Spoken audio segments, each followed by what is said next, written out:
นามนเด้อพี่น้องไฟไหม้เสาไฟพอดีค่อยสิเข้าบ้านอยู่เมืองไทยธานีเด้อเจ้าหน้าที่มาเบิ่งให้แดเมืองไทยธานีบ้านนามนเด้อทางเข้ามาท่าดินแดง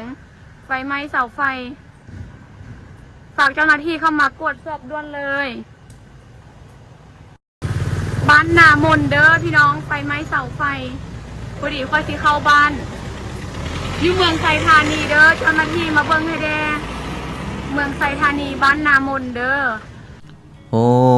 เฮ็ดอีกแล้ววันนี้หนุ่มลาวเฮ็ดอีกแล้วครับพี่น้องหาจูดเงินอีกแล้ววันนี้ครับปาดครับหาเฮ็ดแนวบ่ควรอีก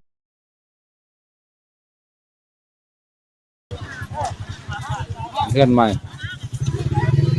ไวไฟพร้อมกาดฮ้อนโอ้ยบ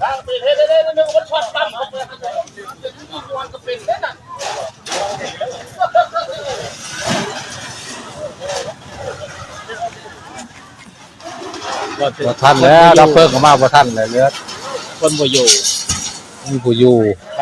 ครมัดบ่สิแม่นจังซั่นบ่แม่นเนาะตัวไก่ถูกไก่หยัง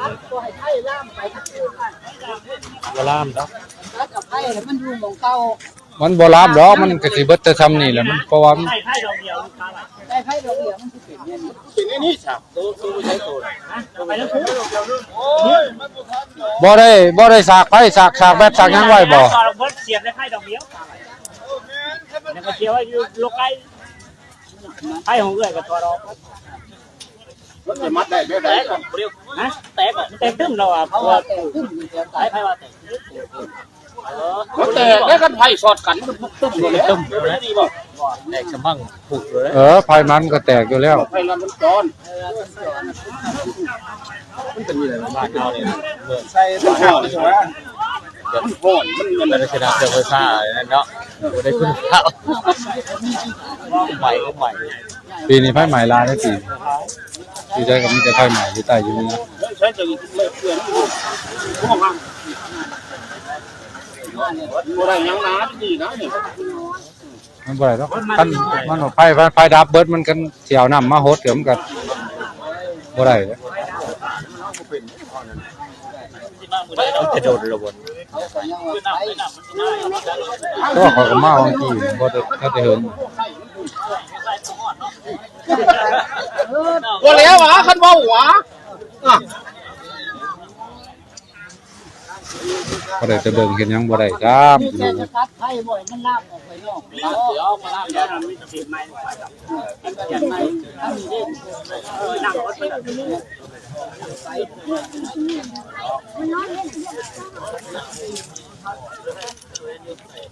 มันบ่เปลี่ยนกัน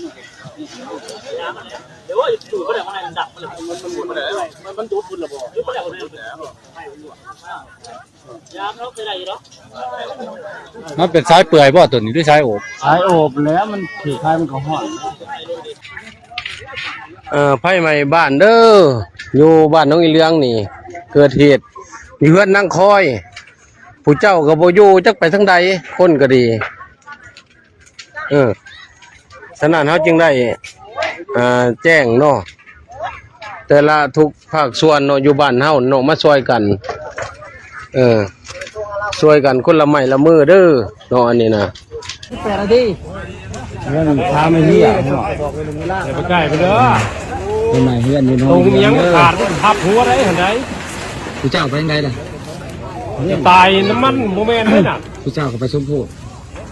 ได้น้ำก็ใส่บ่ได้ไฟดับเนาะมันหักมันขาดลงมันล่มมาแล้วนี่น่ะเสามันอ่ะมาแล้วไม่ได้ประมาณ9 นาทีถึงครึ่งชั่วโมงนี่แหละมันห่อนนี่เอาคันเอาแล้วมันให้บ่เรืออีหยังเลยทางที่ดีคือทางลาดยางผู้เจ้ากับบ่อยู่ผู้เจ้าไปสมโพธิอันนี้เจ้าของมันไปสมโพธิอยู่บ้านไอ้ตรงห้องน้ำกับบ่มีหมอดคนกับบ่อยู่เนาะน้องเขาได้สั่งน้องก็อยู่นี่แล้วแต่อยู่บ่ได้มันดังมันอยู่ ตอนเกิดเหตุนี่ประมาณจักนาที ประมาณโอ้ ประมาณ30 นาที 30-40 นาทีแล้ว 30-40 นาทีบริเรือแต่ก็เช้าปักสร้าง คือเขาก็ยังมาเรืออยู่ทางเสาเนี่ยมันล่มอยู่แล้วกันมันใส่แทนนะกันก็ซ้อมขาดนะลงไปหันแห้งใหม่ต่อยได้นะคุณเสาลมลงมาใส่ไฟนะเป็นกองเพื่อนเห็นพื้นดีนะ ซอยยังบ่ได้อย่าไปยืนเบิ่งน้ำกับมีแค่แต่อยู่ไก่หมูเนาะแค่แต่อยู่ไก่หมู นั่นมันน้อยนี่กำมือเข้าเต็กเรียกมากินเลยสิ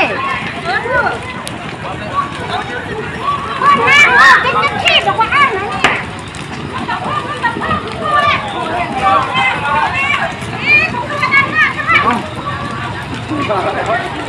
นี่ วางส่งสมัยเด้อเบิดเลย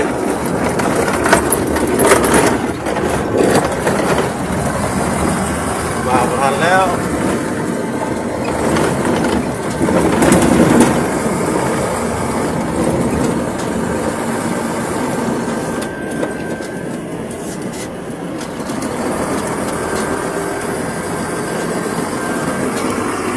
หายแล้วต้องมีใจกับก้อนนะฮะ ceknya nona nanti kok ceknya deh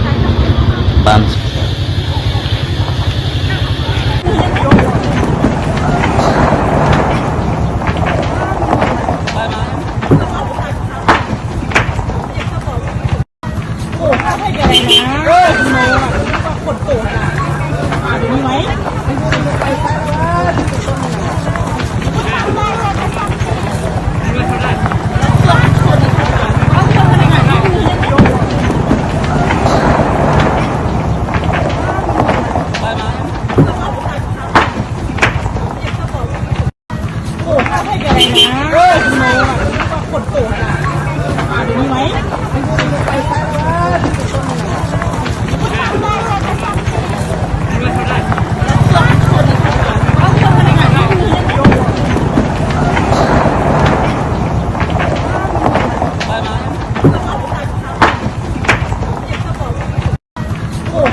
วัดเลยดูขนาดวัดเลย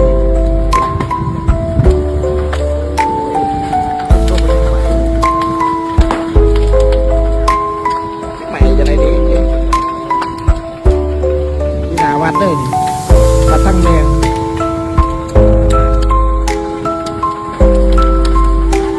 พุทธตุ๊กอยู่ได้ดีใบไม้บ้านทางแบงเลยที่ทวนสามกัน2-3ทางแบงไม่จะมาซัก